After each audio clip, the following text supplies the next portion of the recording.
आज म यहाँ केही प्रेरणादायी भनाइहरू प्रस्तुत गर्न जाँदैछु जुन भनाइहरूले हजुरहरूको जीवनमा केही राम्रो सोचहरू ल्याउन सक्छ। भिडियोलाई अन्तिमसम्म हेर्नुहोला। सपना देख्ने मानिसहरू नै इतिहास रच्ने गर्छन्। असफलताले होइन, प्रयास नगर्नु नै असली हार हो।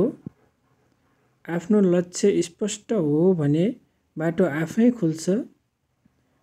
आजको मेहनत नै भोलिको सफलता हो। समस्या होइन, समाधान खोज्नुहोस्। हिम्मत नगुमाउनुहोस्। ठुला सफलता साना प्रयासबाट सुरु हुन्छ। जसले आफूमा विश्वास गर्छ उनै सफल हुन्छ। जसले सङ्घर्ष गर्न सक्छ उही जीवन जित्न सक्छ। सपना साँचो बनाउन दृढ इच्छा र निरन्तर प्रयास चाहिन्छ। सपना साँचो बनाउन दृढ इच्छा र निरन्तर प्रयास चाहिन्छ। हर प्रयास कुनै न कुनै परिणाम दिन्छ। सधैँ सकारात्मक सोच राख्नुहोस्, जीवन बदलिन्छ। हार्नु भनेको अन्त्य होइन, नयाँ सुरुवात हो।